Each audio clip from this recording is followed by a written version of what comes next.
Saya ngaku alim itu bukan karena sombong, tapi keharusan. Karena begini ya, kalau kamu punya istri mau melahirkan, itu mesti nyari tulisan bidan. Barokahnya tulisan itu kamu tahu siapa bidan. Kalau kamu gigi sakit pasti cari tulisan dokter gigi. Sekarang kriminal kita adalah yang tahu Wahab tidak menulis ahli Fathul Wahab, ahli Fathul Qorib, sehingga masyarakat itu susah nyari konsultan ahli fikih. Karena santri Peloso tidak menulis di rumahnya ahli Fathul Wahab, ahli Fathul Qorib. Loh, itu penting supaya orang tahu. Setidaknya kenapa nyuwun sewu banyak, kalau saya boleh agak merovokasi, dan itu bagus, provokasi itu bagus kadang, tapi untuk kebaikan. Kenapa orang-orang lain itu menjadi rujukan? Karena mereka memaklumatkan diri, dengar gelar RC, MA, terus ahli fikih. Tapi kita yang ngaji Wahab, khatam, musyawarah khatam, nggak nulis di rumahnya ahli Fathul Wahab. Setidaknya Anda nulis konsultan kalau ingin mondok ke Peloso. Jika orang daerah kamu kalau mau mondok ke Peloso, konsultasi ke kamu. Tapi kita terlalu adab. Padahal awalun nubuwah itu dimulai dari at-tahaddi. At-tahaddi memaklumatkan diri kalau beliau adalah seorang nabi. Jadi kalau kamu boyong harus memaklumatkan diri. Saya tidak bakul-bakul, saya ahli Fathul Wahab.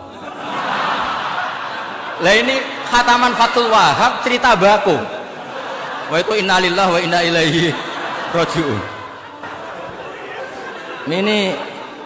Ini harus gimana mau? Ya Anda harus tersiksa dengan keterwakilan oleh ini.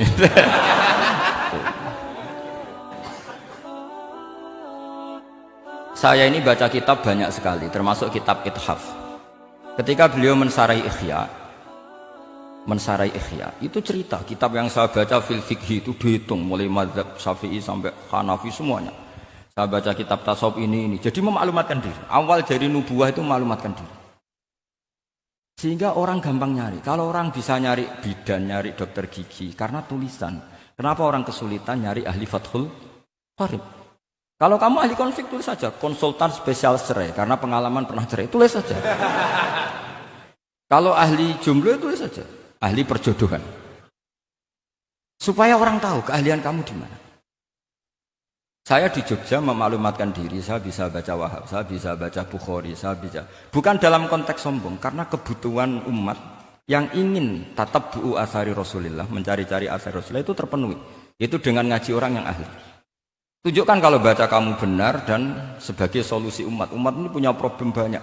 Dan kamu mengajar dengan manhaj yang jadi solusi, yang jadi solutif, yang bisa jadi jalan keluar.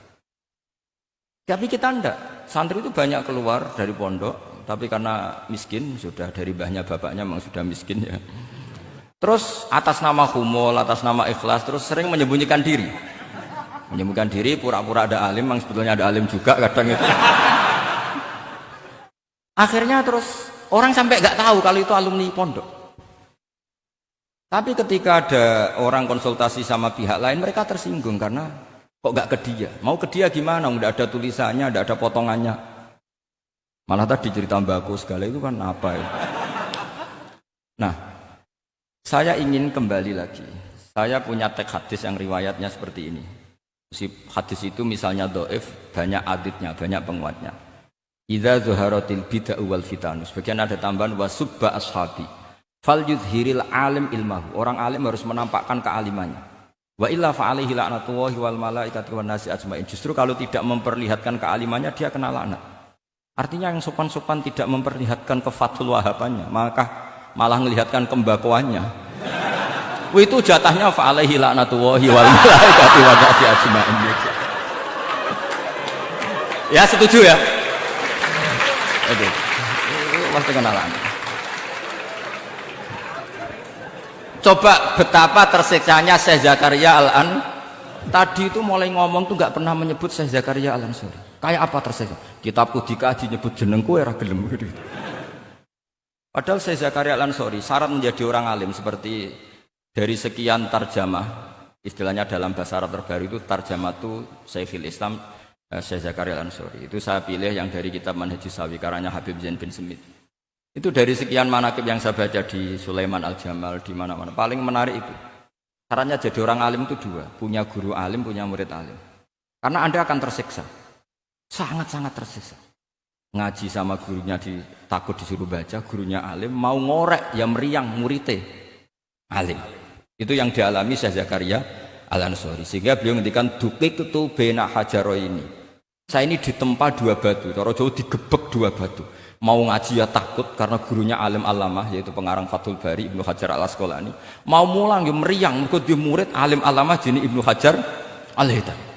Jadi aku yang ngaji ya persiapan sampai mulang ya persiapan.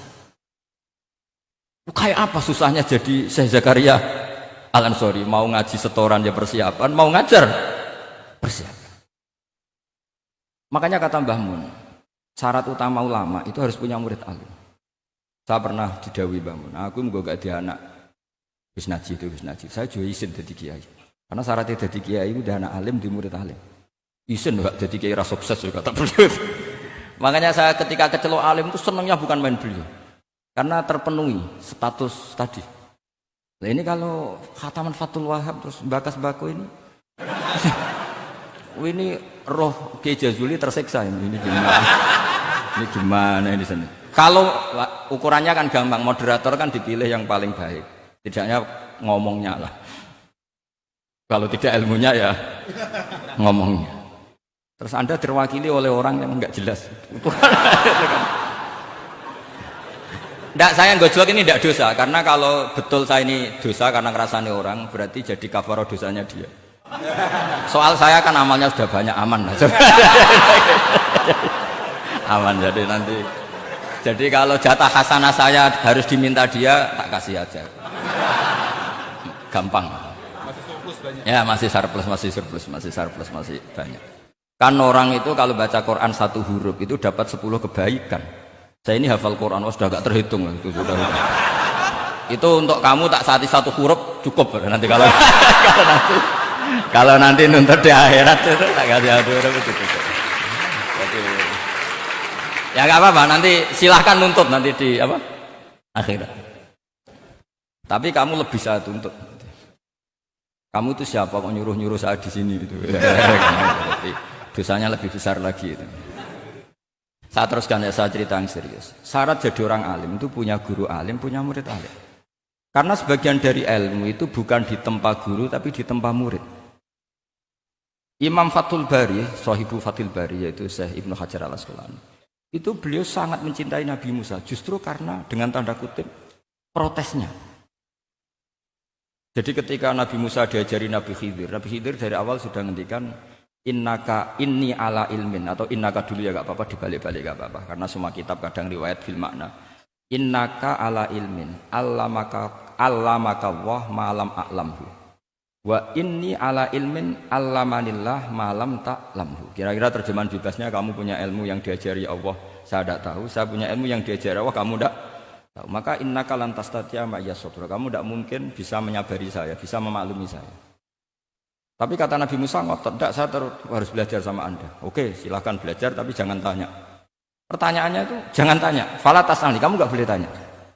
Kalau kamu ingin jadi murid yang baik, nanti jangan tanya, itu dosa.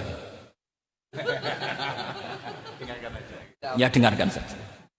Nah, tapi Nabi Musa tetap tanya. Ketika ada kejanggalan secara syariah, Nabi Musa tetap tanya. Dan itu oleh kitab-kitab tasawuf dianggap dengan tanda kutip kesalahannya Nabi Musa. Meskipun mimbabi hasanatil abrar sayyatul muqarrabin.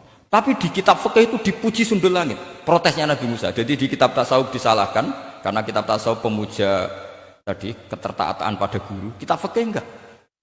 Ini bukti adallud dalil bahwa Musa itu orang pilihannya Allah. Dia tidak sabar, beliau tidak sabar kalau melihat kemungkaran. Jadi gugatannya Nabi Musa dianggap apa suratu ghairatihi fillah atau suratu ghairatihi fillah.